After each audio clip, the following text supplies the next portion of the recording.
அருமையான வெளில ஆண்டவங்களோட பேசுகிறார். எனக்காக யார் இந்த கல்லை புரட்டுவார்கள், யாரை இதை நகர்த்துவார்கள்? இந்த கல்லை புரட்டினாதான் மரித்த இயேசுவை பார்க்க முடியும். இவா என்ன அப்படி இருந்துச்சு மரியாளுக்கு. ஆனா அங்க மரித்த இயேசுவை பார்க்கல, உயிரோடு எழுந்திருந்தார் என்கிற நற்செய்தியை கேட்கும்படி கர்த்தர் கொண்டு போனார். அது மாத்திரமல்ல, தூதன் அந்த கல்லை புரட்டி தள்ளி இருந்தான். ஹல்லேலூயா. அருமையானவர்களே, இந்த நாளிலே உங்க வாழ்க்கையில எனக்காக இந்த காரியத்தை யார் செயல்படுத்துவார்கள்? கல்ல போல ஒரு தடையா இருக்கிறது, இந்த காரியத்தை யார் எதற்காக இந்த தடையை அகற்றுவார்கள்?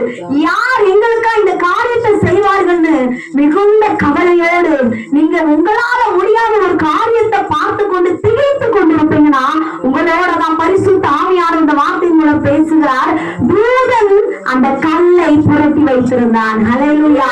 கல்லறையின் வாசலில் அடைத்து வைக்கப்பட்ட கல்லை தூதன் நகர்த்தி இருந்தான். ஹல்லேலூயா. இன்றைக்கு இந்த ஞாயிற்றுக்கிழமையில ஈஸ்டர் நாளில ஆண்டுடைய வார்த்தையை கேட்கிற தேவ பிள்ளைகளே, உங்களுக்காக ஒரு காரியம் கர்த்தரால் நிகழ்த்தப்பட்டிருக்கும். அதுக்கு நீங்க பிரயாசமே பட வேண்டாம். ஹல்லேலூயா. தேவன் அந்த தடைகளை உடைத்திருப்பதை நீங்கள் காண்பீர்கள். ஹல்லேலூயா. அந்த கல் புரட்டப்பட்டிருந்தது.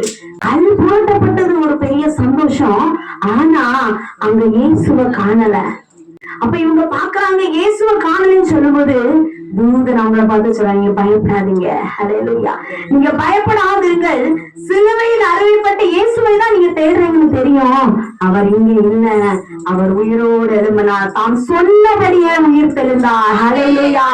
பிதாவின் சித்தத்தை நிறைவேற்ற வெளிப்பட்ட இயேசு அவருடைய சித்தத்தை நிறைவேற்றி முடித்தார். அவர் சொன்னார், அவர் சொன்னபடியே உயிரோடு எழும்பினார். ஹல்லேலூயா.